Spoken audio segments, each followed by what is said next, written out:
Olá, bom dia para você, seja bem-vindo a essa edição. Nós estamos ao vivo, agora são 8 horas e 31 minutos pelo horário de Brasília. O convite, você já sabe, é o de sempre, de todas as nossas manhãs. Vamos juntos começar esse dia bem informados? A partir de agora, você confere as notícias do Brasil e do mundo desta quarta-feira, dia 9 de agosto. Vamos então de destaques. Endividamento de famílias brasileiras cai em julho. Esse é o primeiro recuo em 8 meses. Silvinei Vasquez, ex-diretor da PRF, é preso sobre interferência nas eleições. Nos destaques internacionais, naufrágio deixa mais de 40 imigrantes mortos na Itália. E apesar da redução de 300 milhões de fumantes nos últimos 15 anos, o uso do cigarro eletrônico cresce entre jovens e preocupa especialistas de saúde. A gente te conta tudo isso e muito mais a partir de agora. O endividamento das famílias brasileiras teve uma leve queda em julho, no primeiro recuo em 8 meses. Os dados divulgados pela Confederação Nacional do Comércio de Bens, Serviços e Turismo são justificados pela renegociação daquele programa Desenrola Brasil. Vamos conferir. Na faixa de renda de 5 a 10 salários mínimos mensais, também houve queda de 0,7 ponto percentual na proporção de endividados, que recuou de 78,1% em junho para 77,4% em julho, a menor desde janeiro deste ano. Os consumidores com até 2 salários mínimos com dívidas de até R$5.000 são um público priorizado pelo Desenrola, mas a operação do programa para esse grupo começa somente em setembro. Segundo o levantamento, a proporção de endividados caiu em 13 das 27 unidades da federação na passagem de junho para julho, com destaque para as reduções no Distrito Federal, São Paulo, Tocantins, Amapá e Bahia.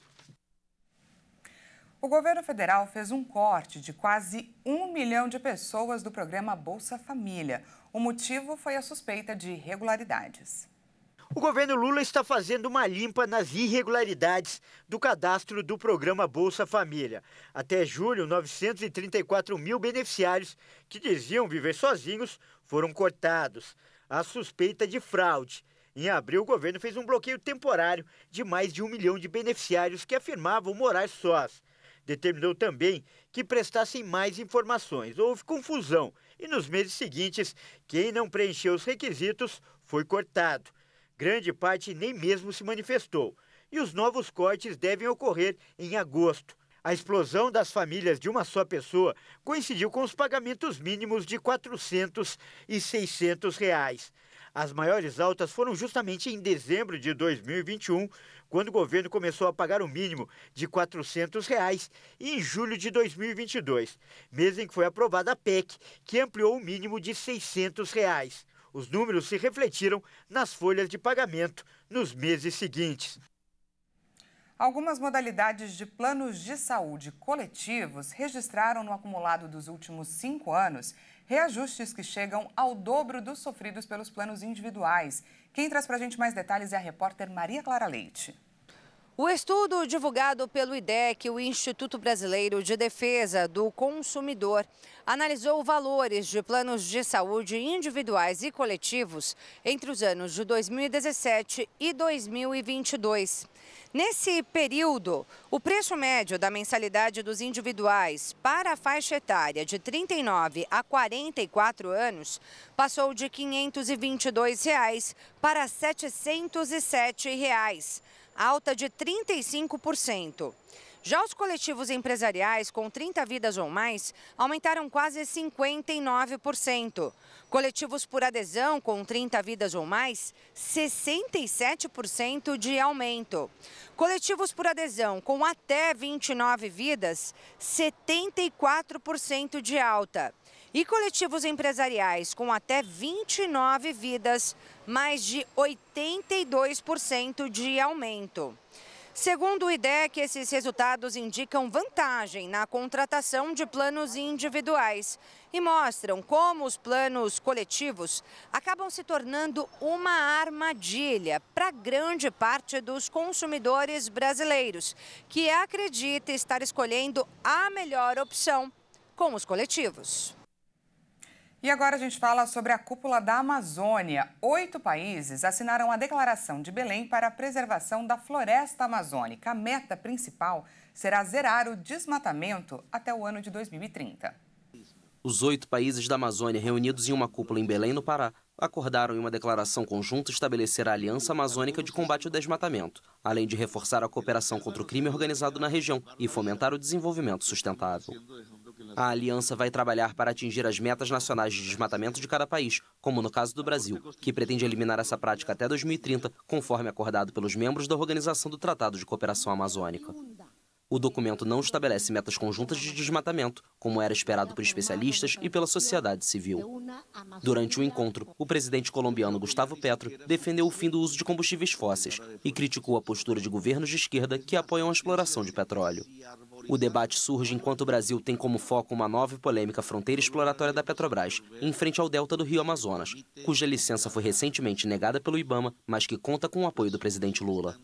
O chanceler brasileiro Mauro Vieira afirmou que não há divergências com a posição de Petro e que a descarbonização acontecerá.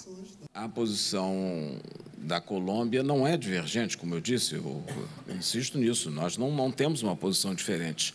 A posição é convergente, cada país terá que seguir um ritmo e um passo que tiver ao seu alcance. Há muitos países do mundo em que ainda tem uma matriz energética totalmente dependente do carvão e de combustíveis fósseis. Então, eles, evidentemente, estarão mais distantes, mas isso não quer dizer que sejam contra. Considerada durante anos o pulmão do planeta, a Amazônia está, segundo os cientistas, perto do ponto de não retorno, a partir do qual passará a emitir mais dióxido de carbono do que absorve, agravando a mudança climática. Na quarta-feira, os presidentes da OTCA vão se reunir com representantes do Congo, República Democrática do Congo e Indonésia, países que também têm florestas tropicais, além de delegados de França, Noruega e Alemanha. O objetivo é chegar a uma posição comum para apresentá-la na COP28, que vai ser realizada este ano em Dubai. E mudando de assunto, o ex-diretor da Polícia Rodoviária Federal, Silvinei Vasquez, foi preso em uma operação que investiga interferência no segundo turno das eleições de 2022. Os mandados foram autorizados pelo Supremo Tribunal Federal. Silvinei Vasquez foi preso preventivamente nesta manhã em Florianópolis em uma operação sobre interferência no segundo turno das eleições de 2022. Os mandados foram autorizados pelo ministro do Supremo Tribunal Federal, Alexandre de Moraes. Em 30 de outubro, dia do segundo turno, a Polícia Rodoviária Federal realizou blitz que poderia ter interferido na movimentação de eleitores, sobretudo na região Nordeste. O ministro Alexandre de Moraes determinou a suspensão imediata das blitz, sob pena de prisão de Vasquez. Apesar disso, a ordem foi desrespeitada pela PRF. Há ainda 10 mandados de busca e apreensão sendo cumpridos no Rio Grande do Sul, no Distrito Federal, em Santa Catarina e no Rio Grande do Norte, contra diretores da PRF na gestão Silvinei. Não há mandados de prisão contra eles. Há ainda, como parte da operação, batizada de Constituição Cidadã, a Polícia Federal deve ouvir 47 membros da Polícia Rodoviária. Os crimes investigados incluem prevaricação, violência política e impedir ou atrapalhar a votação, crime previsto no Código Eleitoral. No depoimento à CPI de 8 de janeiro, Vasquez negou que tenha havido qualquer omissão ou irregularidade na atuação da PRF. Ele também alegou que seria impossível articular uma atuação irregular em todo o país. E nessa terça-feira, o ministro do Supremo Tribunal Federal, Alexandre de Moraes, concedeu liberdade provisória a mais de 72 réus pelos atos do dia 8 de janeiro, que terminaram com a depredação das sedes dos 3 poderes em Brasília. Até agora, foram concedidas 162 liberações e outras 128 pessoas seguem presas. Destas, 49 foram detidas entre os dias 8 e 9 de janeiro e outras 79 durante operações policiais nestes últimos meses. Os denunciados respondem por diversos crimes, como associação criminosa, abolição violenta do Estado Democrático de Direito, golpe de Estado, entre outros. O ministro do STF substituiu a prisão destes 72 réus por medidas como proibição de sair do país e suspensão de documentos de porte de arma de fogo, por avaliar que não existe mais possibilidade de interferência na produção de provas e nem de reiteração do crime. E veja a seguir, naufrágio deixa mais de 40 imigrantes mortos na Itália. E ainda, apesar da redução de 300 milhões de fumantes nos últimos 15 anos, o uso do cigarro eletrônico cresce entre jovens e preocupa especialistas de saúde. Os detalhes você confere depois do intervalo.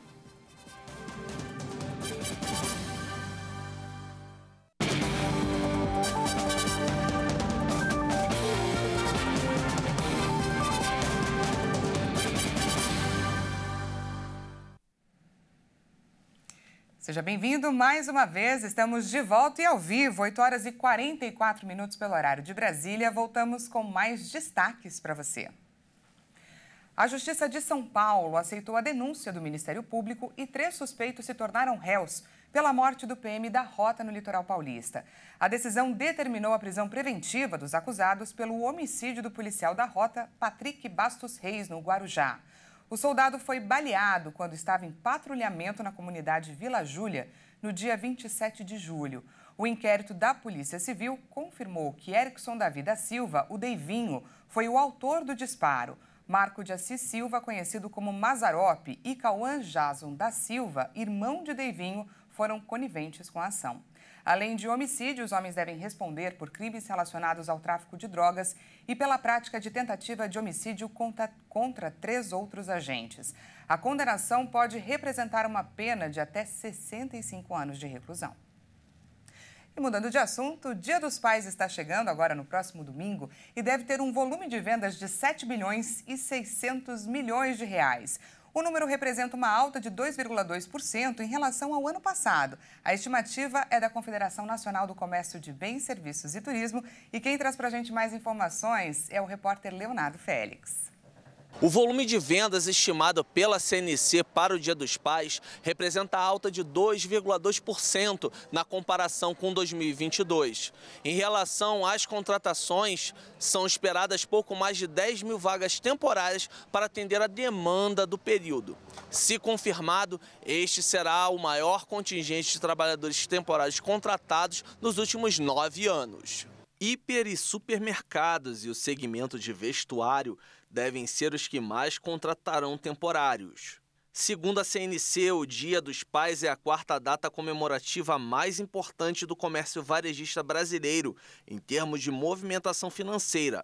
Os estados que devem concentrar quase 60% das vendas são Minas Gerais, São Paulo, Rio Grande do Sul e Rio de Janeiro. O economista da CNC, Fábio Bentes, comenta as projeções feitas pela entidade para o período do Dia dos Pais. Apesar desse aumento, o setor ainda não consegue restabelecer o volume de vendas que se tinha antes da pandemia. E a razão para isso não é mais a crise sanitária, mas é o comportamento da conjuntura econômica nos últimos meses. A gente teve um processo de encarecimento da taxa de juros por conta de uma inflação muito alta. E isso refletiu no Dia dos Pais, especialmente nas últimas edições dessa data comemorativa. Os juros andaram alto por muito tempo. O Banco Central começou a baixar os juros agora, na reunião do mês de agosto. Deve levar um tempo para isso surtir efeito no comércio, por conta de uma inflação muito alta. Aliás, no Dia dos Pais, a expectativa é que a cesta de produtos relacionados à data cresça, preço médio cresça 5,5%. Em relação ao mesmo período do ano passado. Itens como calçados e perfumes tiveram aumentos de preços, enquanto TVs, computadores e celulares ficaram mais baratos. Os presentes mais procurados são do segmento de vestuário, calçados e acessórios, que respondem por 77% do total de vendas. De São Paulo, Leonardo Félix. E agora vamos para os destaques internacionais. De acordo com a agência de notícias ANSA, ao menos 41 pessoas morreram em um naufrágio na ilha italiana de Lampedusa nesta quarta-feira. Segundo a ANSA, as 4 pessoas que sobreviveram ao naufrágio disseram às equipes de resgate que estavam em um barco que partiu da Tunísia e afundou a caminho da costa da Itália. O barco, porém, teria tombado após uma forte onda. Os sobreviventes foram salvos por um navio cargueiro e depois transferidos para um navio da Guarda Costeira. As 4 pessoas que escaparam da morte são originárias da Costa do Marfim e da Guiné e chegaram hoje à ilha Lampedusa, na Itália. De acordo com dados do Ministério do Interior, a Itália registrou cerca de 93.700 chegadas de imigrantes por mar até agora este ano, em comparação com 44.700 no mesmo período de 2022. E o número de vítimas por causa das tempestades na China praticamente dobrou, de acordo com o último balanço divulgado pelas autoridades do país. O número de mortos, a maioria vítimas de inundações e desabamentos de imóveis, é quase o triplo do balanço anterior. Tempestades danificaram infraestruturas e alagaram grandes áreas da cidade. Vários fenômenos meteorológicos extremos foram registrados na China nas últimas semanas, com intensas ondas de calor e fortes chuvas. Na sexta, o Ministério de Gestão de Emergências informou que 147 mortes ou desaparecimentos foram registrados no último mês, provocados por desastres naturais. Na província de Hebei, ao lado de Pequim, 15 morreram e 22 estão desaparecidos, enquanto na província de Jilin, autoridades anunciaram 14 mortos e 1 desaparecido. Na região norte, na província de Heilongjiang, dezenas de rios atingiram níveis de alerta nos últimos dias. Nas últimas semanas, milhões de pessoas foram afetadas em todo o planeta por fenômenos meteorológicos extremos e ondas de calor, eventos que são intensificados pelas mudanças climáticas. Apesar da redução de 300 milhões de fumantes nos últimos 15 anos, apontada no último relatório da Organização Mundial da Saúde, especialistas fazem um alerta. Muito populares entre os mais jovens, o cigarro eletrônico e o narguile ou narguilé representam risco para a saúde. Vamos conferir juntos na reportagem do Leonardo Félix. Os novos números divulgados recentemente pela Organização Mundial de Saúde são animadores. Afinal, em uma década e meia, cerca de 300 milhões de pessoas se livraram do tabaco. Além disso, o percentual de fumantes caiu de 22,8% da população mundial para 17%. A nova edição do relatório também destaca que cerca de 40% das nações pelo mundo baniram o cigarro de espaços públicos fechados. Isso, segundo a OMS, garante ar puro para as pessoas respirarem, motiva os fumantes a largarem a prática e evita que novos indivíduos criem o hábito nocivo. Entretanto, as últimas estatísticas ainda não são suficientes para trazer alívio aos especialistas. A cardiologista Tânia Ogawa, do Programa de Tratamento de Tabagismo do Instituto do Coração, INCOR, faz um alerta, principalmente aos mais jovens. Tanto o narguilé quanto o cigarro eletrônico, apesar de serem formas muito diferentes de consumo, né, o cigarro eletrônico é um cigarro sem combustão, né, vamos dizer assim. Então, é um consumo de nicotina sem combustão. O narguilé não. O narguilé tem uma fonte de combustão, libera monóxido de carbono. O narguilé nada mais é do que uma outra forma de se iniciar os jovens ao consumo de tabaco. Aquela pessoa que começou a sentir falta do tabaco, ela vai recorrer durante a semana ao cigarro e nos finais de semana vai com o grupo consumir o narguilé. O relatório também aborda o avanço dos cigarros eletrônicos pelo mundo. Conhecidos como vapes e pods, os dispositivos para fumar têm a venda proibida no Brasil desde 2009 pela Anvisa, embora sejam facilmente encontrados em tabacarias. Segundo uma recente pesquisa realizada em território nacional, 1 a cada 4 jovens de 18 a 24 anos já utilizou alguma vez um cigarro eletrônico. Nós também alertamos para jovens e mulheres, que são as populações que ainda a gente nota que a queda no número de iniciantes ao fumo ainda é menor do que em homens aqui no Brasil. Já um estudo publicado em uma revista científica internacional mostrou que a concentração de toxinas nocivas à saúde aumenta em 22 vezes no ambiente fechado após o uso, levando os riscos também para aqueles que não utilizaram os aparelhos eletrônicos ou narguilés. Aproximadamente 1.300.000 pessoas morrem ano a ano devido ao fumo passivo. Numa sessão de narguilé, mesmo que ele não fume tanto ali no bucal, ele vai estar exposto a um ambiente extremamente cheio de fumaça, cheio de monóxido de carbono e vários outros, material particulado, vários outros pequenos componentes que fazem muito mal à saúde. Existe uma ação que é muito importante da Anvisa e do governo de não se legalizar o cigarro eletrônico no Brasil. Né? A gente percebe que nos países em que o cigarro eletrônico foi legalizado e pode ser vendido livremente, consumido livremente, esse consumo está nas alturas.